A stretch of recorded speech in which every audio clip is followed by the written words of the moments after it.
Hello. Hi, How are you? I'm doing good. How are you? Good. Shut the door. I'm gonna give it another minute and see if anybody else hops in, and then we'll get started. Okay.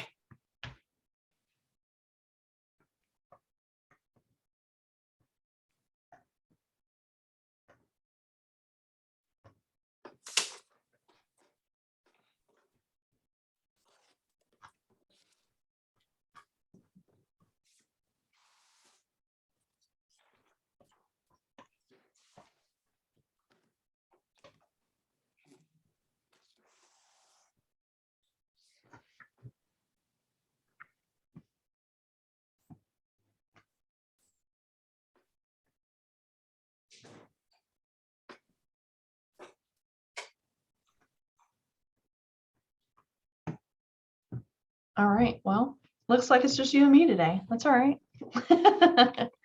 Well, if you haven't seen my email or anything yet, I thought you responded if I remember correctly. I could be wrong. My name is Rachel Vaughn. I am the new Market Center Tech Trainer for Elite and Heartland. I'm also at Excel and Capital Partners in Ohio. So I will be remote, but I am still here. So today we are going to go through contract close. So basically what you need from start to finish in order to be compliant and to get paid. So how long have you been in real estate? I started working for Rachel at the beginning of September. Okay. And I came from a medical background before then. I just wanted a complete change from medical since, COVID and everything. So that's how I ended up working with her. Yeah, I came from the medical field as well. So I feel you there. Yeah. I switched in June of 2020. Okay. I was right like, before all the COVID stuff. Oh, it was right in the thick of it. We couldn't see. So I came primary care background, and I was like, we couldn't see patients. They were literally paying me to watch Netflix, which I was thankful to still have a job, but I was just like, I can't. When I sit still too long, I get in trouble. So I was like, gotta go. And I wanted something closer to home because I would drive 50 miles one way. Okay. So, we live in Elizabethtown and I would have to drive to Louisville. And then in the morning, it wasn't bad. But on the way home, hitting, rush hour traffic, sometimes it would take me 3 hours to get home. So I'm like, I cut down, my 100-mile commute to, I think, 7 miles now. That's awesome. Oh, it's so weird. Like you have all your morning now. It's awesome. All right, we'll go ahead and get started. I'm going to share my screen. If you have any questions throughout, please feel free to interrupt. I'm more than happy. So can you see my command screen? Yes. Okay, awesome. So we'll get logged in here.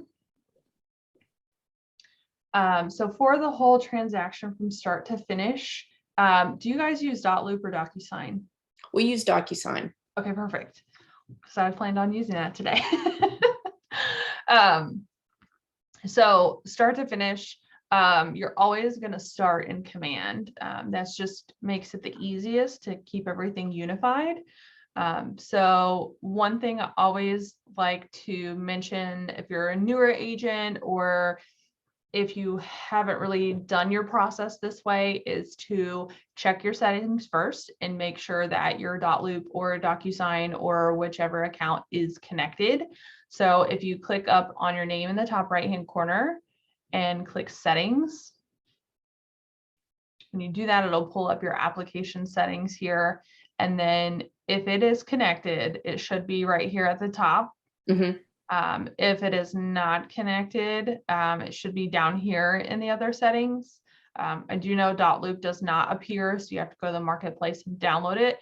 But for DocuSign, it should be there. So as long as this says connected, then you're good to go. Okay.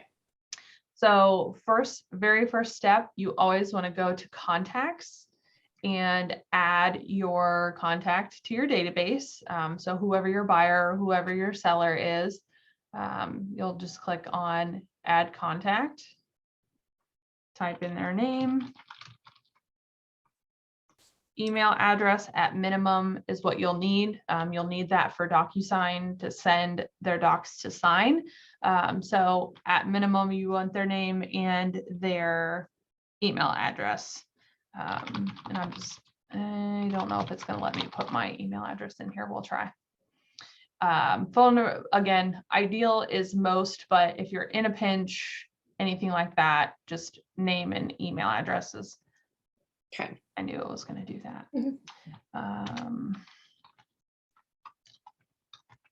We're just going to make one up. And it will check for, oh, apparently I have that one too. It will check for duplicates. So. Oh, goodness. Oh, there we go. There we go. Awesome. So then once you have your contact in there, you can then go to opportunities, which is the little handshake icon. And then you're going to choose create opportunity. And the idea is that you want to do this at the beginning stages of the transaction, meaning like when you set an appointment to get the buyer or seller before, you're signing a listing agreement or anything like that. So I'm going to switch to, which brokerage are you at? Elite or Heartland? We're at Heartland. Heartland. Okay. I'll use that one just so it looks as close as possible to what you're seeing. But yeah, so the idea is to put them in your database and put them in opportunities sooner rather than later. You should definitely be doing this before you're under contract 100%.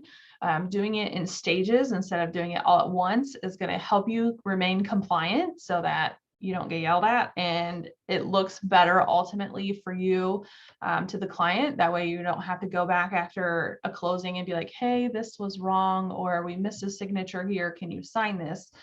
It just kind of gives you a questionable thought of like, well, was everything really correct? Is this deal legal? So from a compliance standpoint, it's huge. And then also from a commission standpoint, since most commissions are compliance based, is if you're doing compliance in stages and you get everything approved before you close, and that just last step is to submit the last few things for closing, then you're going to get paid so much faster. So doing this sooner than later is the key. So only thing on here when you're creating that opportunity is the red asterisks. So the market center should be there by default, unless you're in multiple market centers, then like kind of how mine shows up, then you'll have to choose. Opportunity type, is this a listing, a buyer, landlord, or tenant? So we'll do listing for now. Owner is the owner of the opportunity. If you're on a team, it should be the Rainmaker or team leader. If you're an individual agent, it should be yourself. Okay, so it'll always show up the Rainmaker, even if you are doing it for another agent? Correct. Okay. Yeah. And then client, this is why it's required that you put them in the contacts first, because then you need to, I have a lot of Jane Does in here. Because you have to free type it in and it pulls from your database. So if they're not in there, same goes for the co-seller or co-buyer. If they're not in your database, they're not going to show up here. Okay. So we'll say Jane is doing this solo. There are custom tag options. So if you want to kind of organize your opportunities and let you easily see where this was coming from as far as source, you could create tags for that. It's a lot like contact tags, but it's just for specifically for opportunities. So that is optional. You are not required to do that. Then you can put in the estimated closing date, estimated list price. We'll say it's a nice one. And then the commission rate. So this is the agent's commission rate only. So even if it's on a listing, it's not both listing and buyer. It's just that specific agent's rate. Okay. And then if the agent would happen to have both sides, the listing and buyer side of it, or they have the same client that's listing and also buying with them, that does need to be two separate opportunities. That way we can keep everything in line. Okay. So then the next, you'll choose the opportunity phase. So if you notice here, there are only 3 of the I think there's 5 total phases. So this is on purpose because you should, again, be creating these opportunities before you're under contract. So cultivate to me is, I've had passive conversation with somebody who said they may be interested in buying or selling, but I haven't had like a serious sit down buyer or listing presentation that has happened, buyer or listing appointment. Appointment, again, you've made an appointment to give them your pitch to be their agent. And then active is that if it's at this stage before you create the opportunity, that's okay. But earlier the better, but actively buying or selling for this age or for this client. So we'll say we're in the active phase. Then based on which phase you choose is the stage. These, I don't want to say they're not important. For business tracking, it's important. But as far as compliance and stuff like that, it does not affect anything. So we'll say we're in the staging stage, and then we'll click create. Once I do that, I have created my opportunity, and by default, you'll always go to the details tab. So from here, if you need to update any of this information, you can click on the pencil here in the top right-hand corner, property, and then the seller worksheet. That's all right there. You always want to make sure you add the property address here. That way compliance can find it, or when you go to search again for your opportunities, you can find it easily.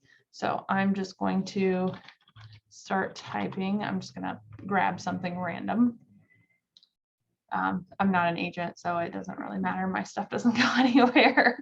So once you start typing in there, it'll pull up the addresses, and then you can just hit save and it'll populate that information in there. So now you can see that this address has been associated with this opportunity. Mm-hmm. So after that, my next step is going to go to the documents tab. So I'm going to click on documents, and then I'm going to choose pick checklist type. This gives me my options for which compliance checklist that you need. So I'm going to choose residential. So then now that I have chose that, you will notice there are 3 folders over here on the left. There's listed, which has a list of required and conditionally required documents. Under contract, which again has a list of required and conditionally required. And then we have the closed folder that again has certain required and conditionally required. And if you're ever concerned or unsure if something should be submitted and you're not sure as far as conditionally, if you hover over the I, it'll tell you why it's required. So okay. I didn't know that. Yeah. So it'll give you a little heads up of what it is or why you would need it. Okay. So then once we have our checklist here, we're going to come over here to start a transaction. And then since I have both accounts connected, it'll ask me to choose, but for this time, we're going to use DocuSign. It should prompt you in another tab to log into your DocuSign account. And then once you've done that, it'll take you right into DocuSign. So it has created a room for you. It's the name of the room is the exact same as the opportunity, if you notice. And if you go to the details tab, it will pull in a lot of the information for you. So the property address, everything that's in the middle here is transaction related.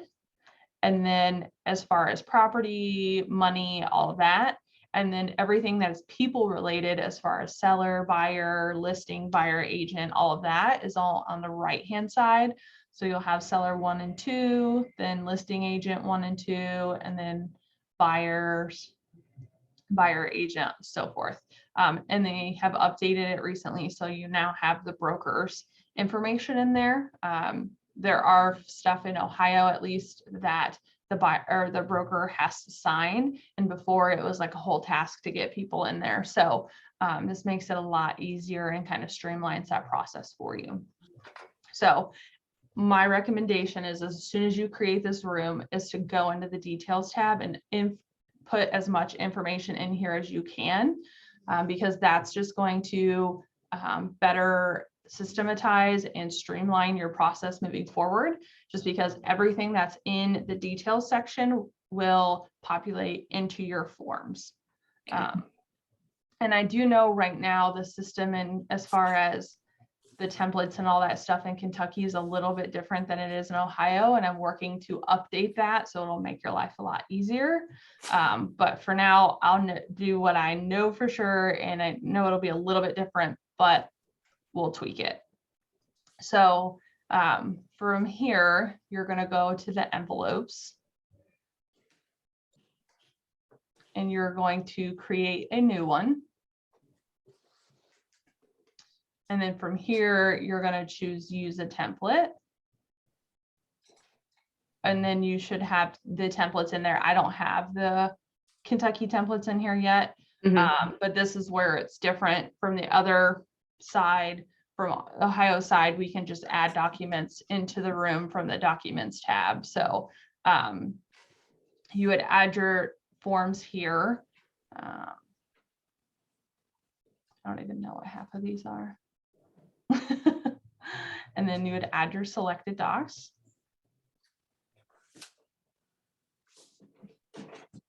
And then you would add your recipient. So for this, I always note to always use pre-tagged roles. That'll help autofill and wherever they need to sign, date, initial, and so forth. So then all of the options for the forms, now this is going to look a little wonky just because of what's there. All of the roles for the forms that you have chosen should populate here. So if the buyer can sell some or sign something, if the broker can sign something, their role should pop up. And then you just choose who the recipient should be.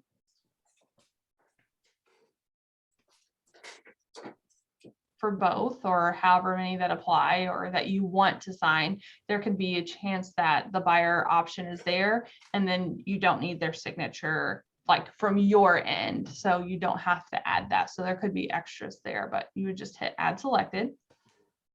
And I'm actually going to tweak this a little bit so I can make it look a little. We're gonna pause, pretend you don't see this, but I want to add some docs in here so it looks more realistic. Oh, there's some forms in here. We're just gonna add a couple. Yeah, there's all kinds of stuff in here. Oh, you wouldn't have that. Listing contract. We'll just grab a couple in here so we have them. Okay, going back to the envelope. Okay, let me get these added. Okay, so now you've added your forms, and I'm going to repeat this process. Add recipient, pre-tagged roles. So here, as you can see seller 1, 2, listing broker 1, 2. So we're just going to do seller 1 and choose the recipient from the drop down, which your client's information should automatically be added. Since they're in the details, they should show up here. So there, and then we'll say listing broker. And I did not add Steve to this, so that's why he's not showing up, but I'll just pretend that I'm the broker for now. And then we'll do add selected. Something cool to note about this portion of the envelope is you can actually number the order in which that the forms are received. So a lot of the times with the broker signature, it's got to be last because they need to have everybody else's signature on it first. So by making this a 2, I'm actually going to put Steve's name in here just for visual purposes. Make this my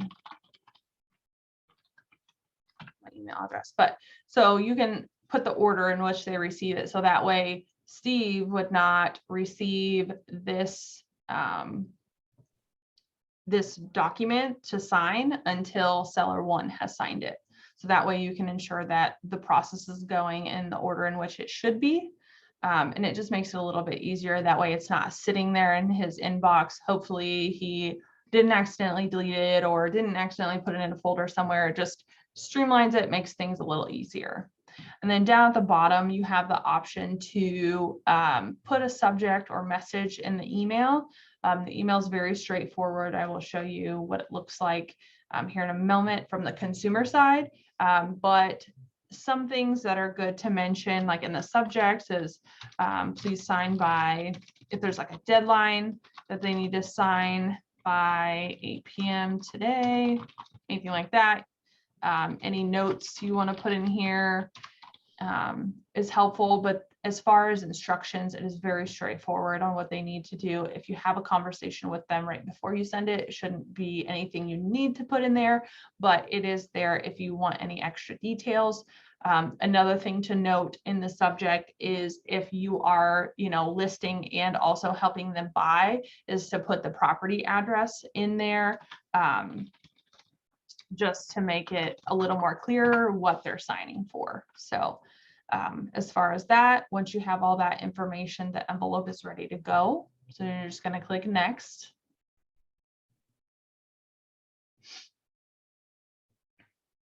And I don't know if any of the information populated, it should fill in. So imagining that this was completely filled in because we did all of that previously, wink, wink. This would be the time to, again, review on here to make sure that everything looks correct as far as filling in. We don't have any gaps. I'm sorry, my fridge is making noises at me. And then making sure, one, as well, that all of the signature boxes and date boxes are where they need to be. That is important because it is technology and you cannot guarantee it. I will say that as a market center tech trainer, you can never 110% trust a computer because it's not a whole human. So going through there, okay, everything looks right. We'll pretend everything's filled out how it should be. One thing also to note is for clarity of color coordination, if you look up here in the top left corner, you'll see Jane Doe is yellow, which should be seller 1, and Steve is blue, which should be the broker.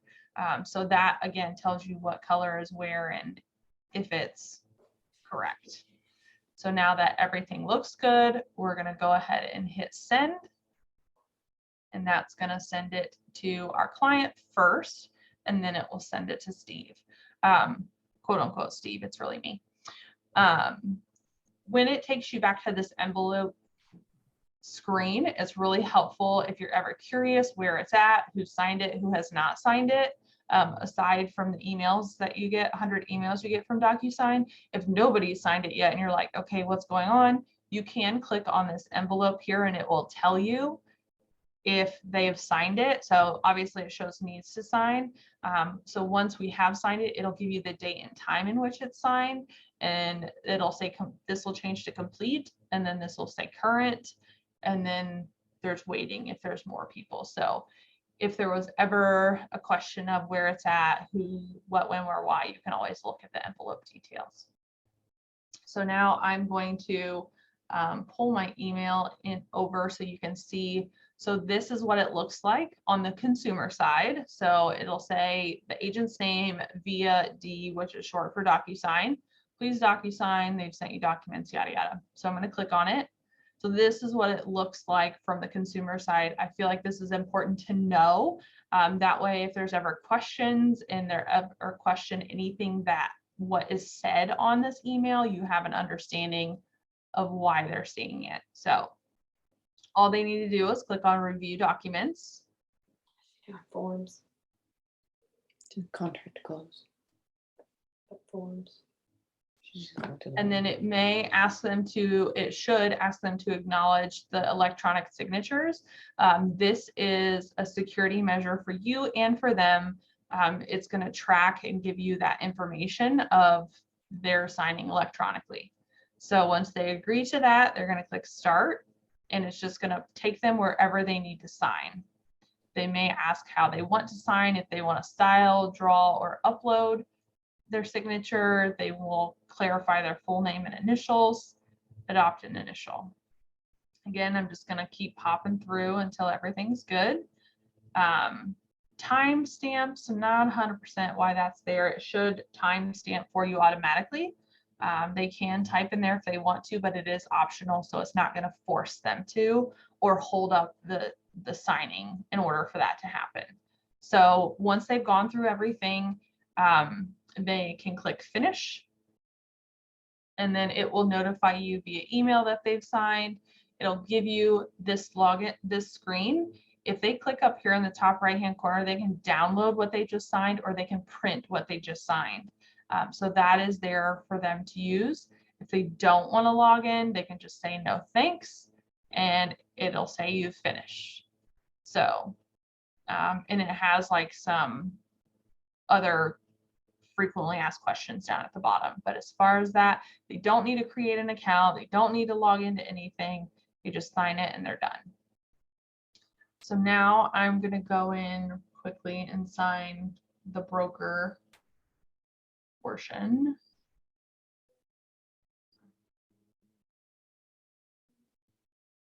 So we have signed documents back in here.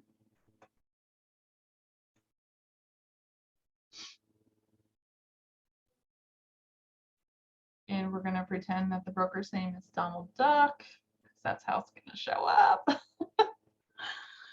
All right. Thank you. But then if we look in here, like I said, it'll show signed versus not signed and so forth. So now I have finished signing.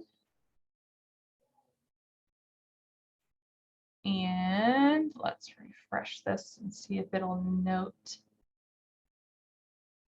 they're all signed. Not yet. Sometimes it takes a minute for it to recognize. There it goes. Okay, so now that all my forms are signed and I'm back in my DocuSign room, you'll notice some duplicates and it looks a little ugly in my opinion. I'm an organized freak. So first you'll see the certification. This is again that credentialing from DocuSign as far as the e-signature. So it's giving you the IP address, it's giving you the time it was sent, then when it was viewed, when it was signed. The purpose of that is for if somebody come back and say, it wasn't me, I didn't do it. Well, this is what it is. Here's your IP address. The police department or whomever that investigates this can look back into the IP address to ping it to somebody's house or somebody's location. So you don't need to really do anything with this. It's just there for your records. But you'll notice same form. One has a green signed version and one has a blue version. Hold on. I'm going to kill this fridge.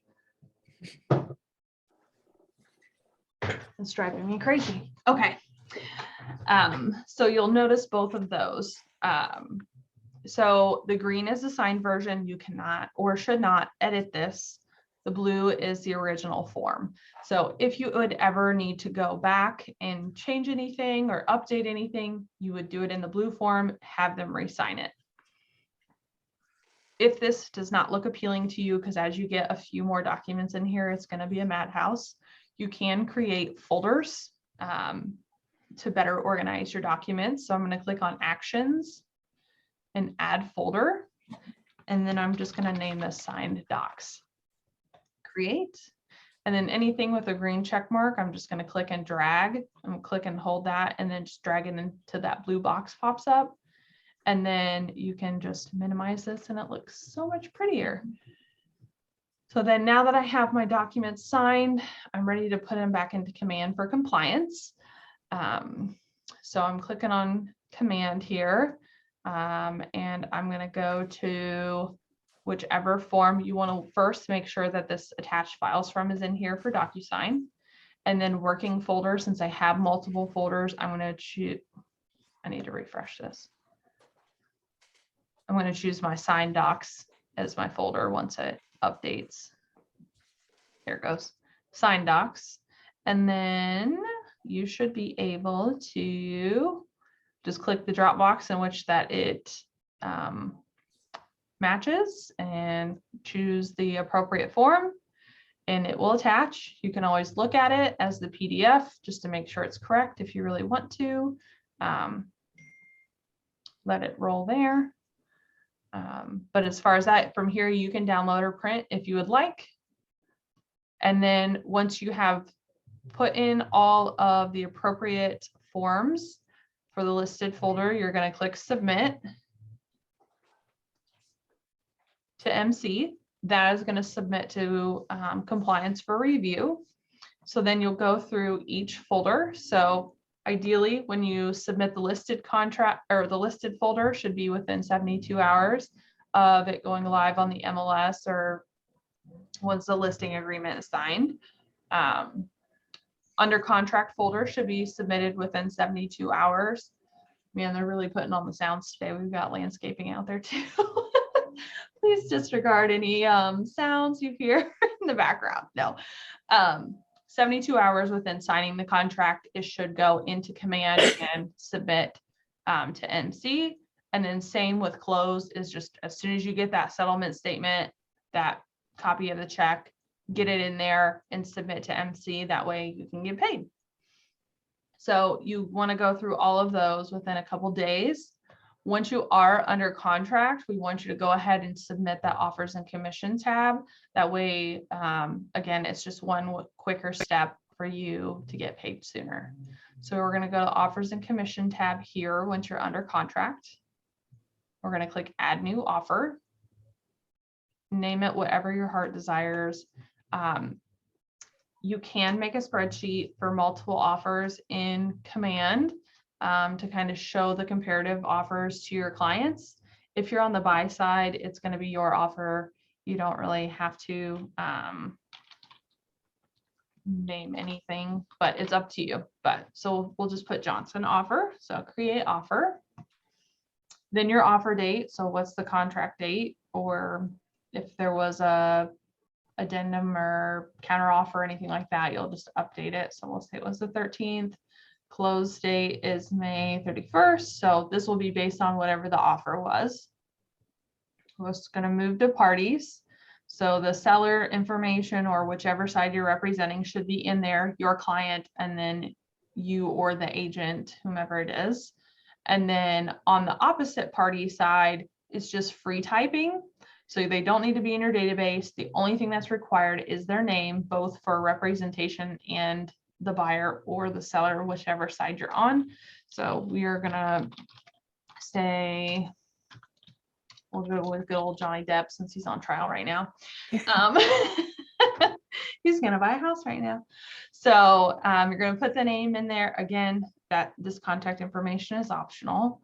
And then down here, representation. So who's their agent? If they're using an attorney instead of an agent, who is that? If they're representing themselves, just put their names there again.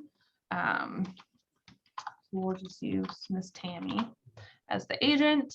And again, only thing that's required is the name. So now we're going to go to terms. In the terms section up here at the top, this is the only required part. Everything else is optional, just based on how it applies to your transaction. So how much of it was cash? We'll say 100,000 was cash. How much of it was finance? And then the sale price should match whatever the sale price is in the contract. So you just want to make sure that that's accurate. You can't just put in a sale price. You can't type in this box. It doesn't let you. You do have to do cash and finance. Okay. Then you have the earnest money. If that was an option, I feel like it's almost standard right now. This one, you can do percentage or a flat dollar amount. I don't feel like I've never seen a percentage happen for earnest money, but I can never say never. So either or, whichever applies. So we'll say it was 5,000. Option fee, if that applies, buyer will give notice of termination with X days after contract. Is the seller contributing anything to home warranty or closing costs? Again, that's not really a thing right now. If it applies, you can put it in there. If it doesn't apply, just leave it blank.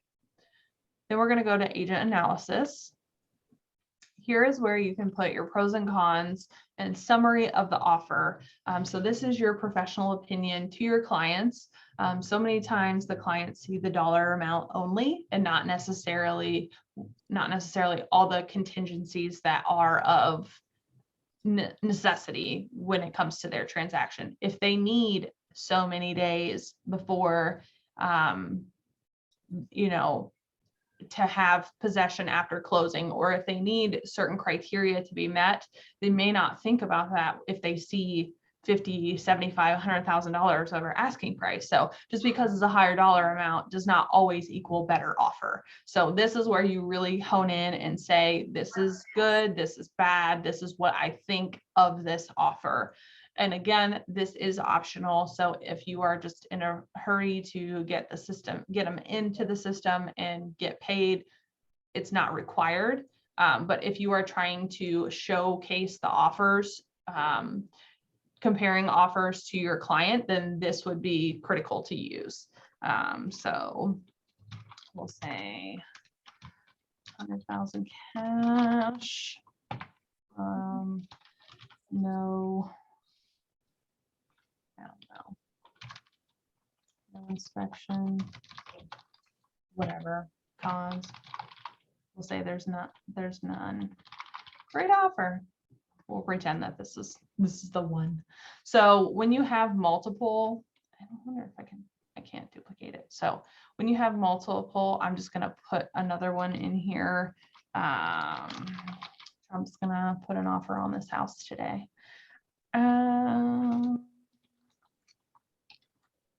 He just came to a town close to me on Saturday, so he's top of mind. So we'll say he's doing all cash.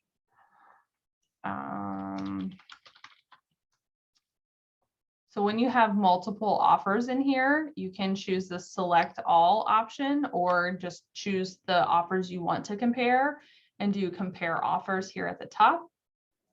And it makes this nice little table that you can email directly from command, or you can download it and send it however your heart desires. But it really puts everything side by side. It's very clean and simple, so it's easy to read. And again, that's where all that extra information helps, just for tools to use. If you email it, it just says this is what populates, and then you can also send a copy to yourself so you can see it as well. Just to me, that way we can actually look at it, just so you know what it looks like. And we're going to go ahead and approve Johnny Depp's offer. So I'm just going to hit accept while we wait for this to come in. Okay. So I've accepted that offer. So if you notice, the option for Trump's offers go away, because you should not need to do anything with that as of right now. You don't need to delete it. You don't need to do anything else with it. It can stay there and live there for its happy little life. Just in case, say Johnny Depp's offer falls through or something happens and he cancels or backs out, that offer is still there and you can just easily change the status, or response. So we'll say we want Johnny Depp's offer. I'm going to click on manage commission. And then it's going to take me into the commission summary. So I have to confirm the contract date. So I'm going to go up to edit general information. Just verify all this information just in case it changed. Still 500,000. Still 3% commission. I'm getting the total unit. Contract date was the 6th. We are closing on the 31st. This is where these dates 110% matter the most, because this will affect your DA or disbursement agreement or authorization. Sorry. So that information really counts. So then we're going to save changes. And then over here on the left, you're going to see a super detailed breakdown of the commission, the associate royalty, company commission, how much you're paying to the brokerage, and any deductions, referrals, anything like that that you need to add. So in summary, individual agent, so they'll have the whole unit. Gross commission is 15,000. Net pay to agent is 9,600. So then it breaks it down. 15,000, 6% for associate royalty is 900. 30% of the company commission is, you're going to take out 45. So that leaves you with the 96. So if we needed to add a referral or a bonus, deduction, anything like that, we're going to click Edit Agent Payment. And we're going to scroll all the way down to the bottom here and do Add Item. Then we're going to choose our type. So you have bonus, concession, deduction, inside and outside referral. Inside referral is anybody within the walls of KW Heartland, any agent that is a KW Heartland agent. Anything outside of that is an outside referral. So even if it's another KW agent, even if it's an elite agent, it doesn't count. It's got to go outside. And you'll quickly learn if you click on inside referral and try to choose somebody who is not there, it's not going to pop up. Like you'll search and you won't be able to find the name. So if they're outside of the Heartland walls, it is an outside referral. So then we'll say it's a 25% referral fee, or if it's a flat amount, you can do one or the other, I believe. Let me see if I can make a liar out of me. Oh, no, we're good. Yeah, so you can do one or the other. So if it's an agreed upon flat amount, then you just type in the amount. If it's a agreed upon referral percentage, just type it in and it will automatically populate that for you. And then you're going to choose, is it their social or their tax ID, EIN number. I'm just going to make this up. Oh, there we go. Broker company name. Again, you're paying the brokerage, you're not paying the agent. So we'll say KW Excel Realty, agent name. Use the PC coach, address. Make sure you have all of this. You should have signed a referral agreement that has all this information. I don't know what their number is off the top of my head, so we're going to put it in there. Email's optional. Doesn't hurt to put all that information in there just for coverage purposes. And then you're going to click Add. And it has now added that outside referral, save changes, and you should see that adjustment there.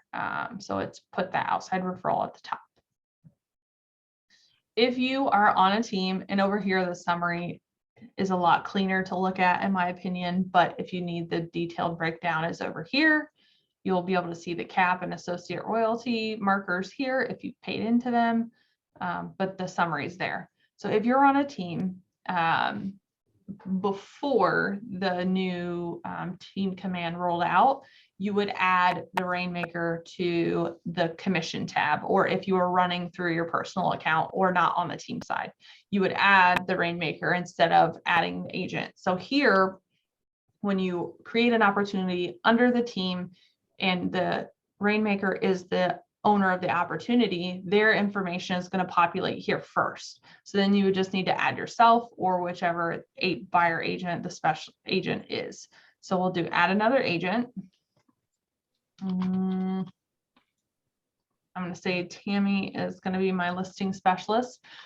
Unit. So for income, or I'm sorry, commission, if it's either a flat rate, not 50,000, goodness, flat rate, or you can break it down by unit, which will give you your split.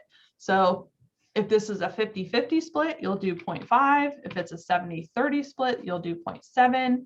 And then if you do the unit, then you're going to click calculate commission and it's going to do that for you. So then again, if you have any extra things that need to go onto that commission, you can, but otherwise you're going to hit save changes.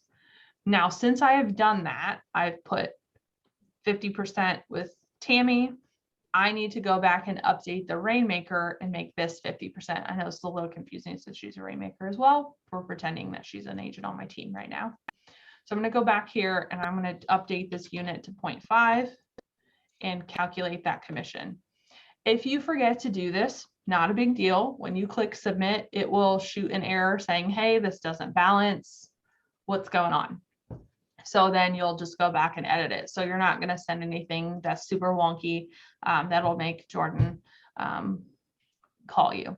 But so once you add that second person, once you add that agent, you just need to go back to the original and edit and adjust the unit and the commission. That way it is all equals one unit and it equals the whole commission.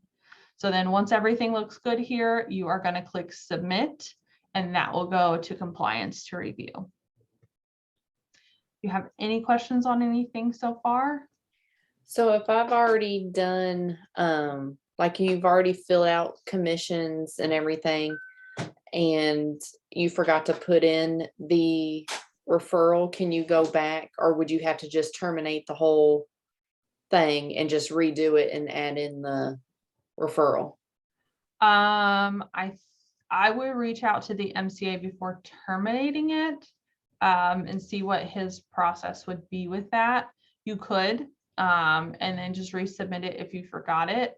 But I don't know if it like prompts for you to put in like the termination paperwork, if that is the case. So, but yes, once you submit it, you don't really have room to edit things as far as the commission wise, unless you do. So the submit button will turn into request termination. So you just click on that and then you can go back in and make your changes and resubmit. Okay. Yeah. So, and then I did learn late last week that once you put the commission or the referral in there, it doesn't really tell you like what you set the percentage at or anything like that. So make sure you're really double checking that information when you submit that. That way the referral agent gets paid appropriately. Okay. So then after this is the under contract phase. So then the last step after that is once you close is to get all that information in there and then get rolling. So submit that last close folder and then you are free and clear until they pay you. Okay. Just a couple little things I like to note, especially for the buyer side, is that if you click on, so that you see the 3 folders on the left. So if you click on the folder name up here at the top, you can add a new version. So if you have a buyer puts an offer in on a house, doesn't get accepted, you don't have to create a whole new opportunity, a whole new room in DocuSign every single time you put in a new offer. You can just create a new version. And this goes for listings too. If it would fall through for any reason, you can create new versions of each of these folders and it will start. I'm just going to put listed, whatever the new one is. So it'll allow you to basically start over, but those forms that you had previously submitted are not gone. They're still here and they're listed. So you could toggle back and forth if you needed to. But what this does is it saves you time and hassle in clarity purposes for creating extra opportunities, creating extra rooms in DocuSign, and then those forms that don't really have to do with the listings or the transaction specifically as far as the buyer or the seller if you're on the other side, like the guide to agency relationship stuff that is basic forms, you can just pull these back in. We'll say that this is what that is. You can just pull those back in here and reassociate them. They don't have to re-sign them. You don't have to download them and upload them to another room. It just gives you a clean slate to keep going. And then you just go back into the details. If it's a buyer, you update the property address and hit sync transaction. And it updates any information that you changed in command. It updates that automatically in your room in DocuSign. So again, just streamlines, saves you time and effort, and you don't have to have 30 different opportunities open when your buyers offers are not getting accepted, or if your buyers on the listing side, if their financing falls through or anything like that. It just makes it simpler and a lot easier to just move along as the rapid pace goes. So again, for offers and commissions, stuff like that, if it would fall through, you just do change response. Yes, you want to change it. And then you just hit reject, or you can completely remove it if you want to.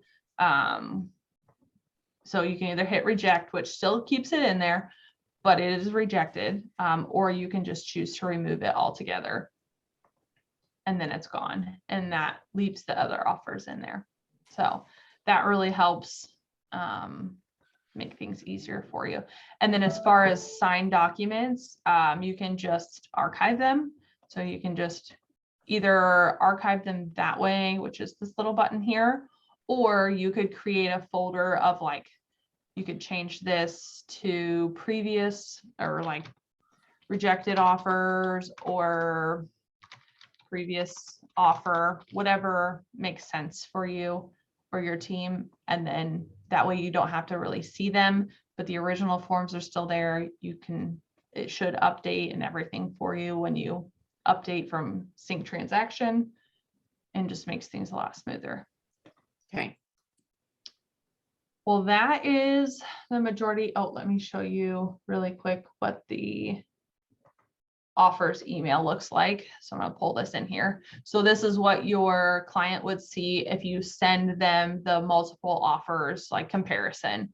So it'll say, hi, so-and-so, great news, you have 2 offers. So it'll show them like this. So this is the first offer. This was the second offer. And then if they click on compare offers, it gives them that table side by side in PDF format. They can download it, they can print it.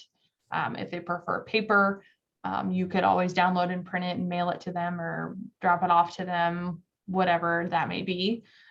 So it is really nice touch. It's clean, it's easy to look at. It's got all your information in there, super easy to use.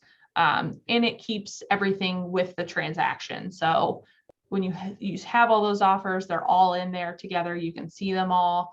And it, again, for compliance, it keeps everything together. And yeah, so that is an option for you to use. You don't have to use it, but it's there. Okay. Awesome. All right. Well, do you have any other questions on anything? No, I like the folders. I didn't know that you could do that because some of them have a gazillion, squares on there. And I was like, I have to go through and look. So I like the folders. Yeah, you can make different folders. I'm trying to think if there's any other little tips and tricks. And I know they are working to really update DocuSign too, as far as like automations and stuff like that. So they're more coming soon. Another cool kind of thing is if you don't want to download and then upload to send to the other listing or buyer agent, you can just choose these and email them straight from DocuSign. So you can send it to the other agent as well. So, and they'll have access to them, but they don't have access to the room. Because I know sometimes with .loop, people didn't realize they were giving the other agent full access to everything in the room. So it can get a little touchy when you add them to people, but yeah, so that way it's still secure. Your client's information is not, confidentiality, there's no issues. One thing I want to note with Teams, as far as functionality and systems, I'm going to switch to a team account real quick, just so I can show you this. When you're creating the opportunity, if you're the one that's going to be creating them, make sure, I'm going to pull it up here. Down here at the bottom, there's assignees. I don't have anybody else on my fake team right now, so I can't fully show you, but make sure you're adding anybody who needs to see that transaction or that opportunity or room in DocuSign. If they need to have access to the opportunity or the room or loop, depending on whatever you use, make sure you add them as an assignee from the get-go. What that does is when you create that room in DocuSign, it automatically adds them to that if they are in the assignees. And say somebody joins the team in the middle of a transaction, you can always go into the details and add them as well if you forget. So if you click on in the opportunity details, click on the pencil for the general information to edit, the assignees is right here, and then you can just add whomever else you need, save. You may need to go into DocuSign, try sync transaction first. That should add people to there. And then you can always go into people in the DocuSign room and add them that way. Or if you right click on them, if you click on the 3 dots, share form access, and then you can do only this room or any room, and that gives them access to the rooms. Okay. I think that's about all I have. Anything else before we hop Nothing off? I can think of. Awesome. Okay. Well, I will upload this to the KW Synergy YouTube channel. So if you ever want to look back on it, feel free to absolutely look there. And if you have any questions, you can absolutely reach out. Okay, thank you. My pleasure. Have a great day. Do you have a session with me at 4 for Jade? Because my calendar thing said 4, but I thought it was silly for. Did you schedule it in my Calendly? No, Nicole sent me a link earlier. Is this it for morning. this? It was for this, the contract close. Oh, Yeah, it's at 3 Central. I'm not. Yeah, we just got done. Well, the good news is it's recorded, so I will send it to you. Okay, because I was like, it's pointless for her to sit here and do the whole thing again when, I'm here, so. Yeah. Yep, they're at 3 every other Monday. So Okay, okay. 3 Eastern, I should clarify. I Okay. forget, I'm dabbling in 2 time zones now. So all right. all right, you ladies have a lovely day. Thank you. My pleasure. Bye. Bye. Bye.